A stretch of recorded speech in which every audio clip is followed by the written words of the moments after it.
Бүгінгі топ-5 жаңалық сіздің 1-2 минут уақытыңызды алады. Қытайлар қазақтың жігіттерін Шыңғыс ханға теңеді.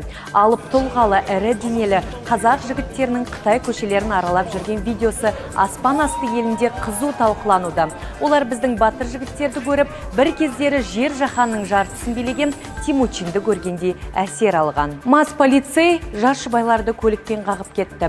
Естіген құлақта, көрген көзде жазық жоқ. Оқиға Ақтөбе облысында болған. Велосипед тізгіндеген ерлі зайыпты оқиға орнында көз жұмды. Тиісті тексерістен соң көлік тізгіндегі полицейдің басшысы бар, қосшысы бар, барлығы 7 қызметкер қызметінен кетті. Қылмыстық іс қозғалды. Ата-аналардың назарына балалардың денсаулық паспорты ауысатын болды. Бұл құжатты баласы мектепке не балабақшаға баратын ата-аналар міндетті түрде толтырып тапсыруы тиіс. Онлайн жүйеге медициналық мәліметтер енгізіледі.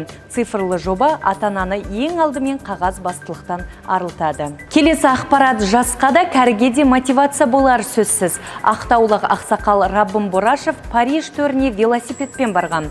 Олимпиадаға бару үшін зейнеткер 8 елден өтіп 5000 шақырымды еңсерген. 2 ай уақытын жұмсаған. Оны Парижде біздің спорт министр мен елшілік өкілдері қарсы алды. Раббым жар болып, діттеген мақсатыма жеттім дейді Раббым ақсақал. Санаулы сағаттардан кейін 4 жылдықтың басты спорттық шарасы басталады. Париж Олимпиадасының ашылу салтанаты биыл ерекше болмақ.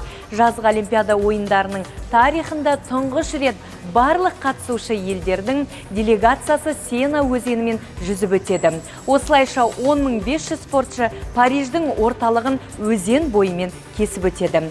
Тікелей эфирді Қазақстан Қазспорт телеарналарынан көріңіздер. Бүгінге осы, өзге де жаңалықтарды біздің арнамыздың сайтынан оқи аласыздар. Лүпіл басып пікір қалдырыңыз, біздің арнаға жазылыңыз.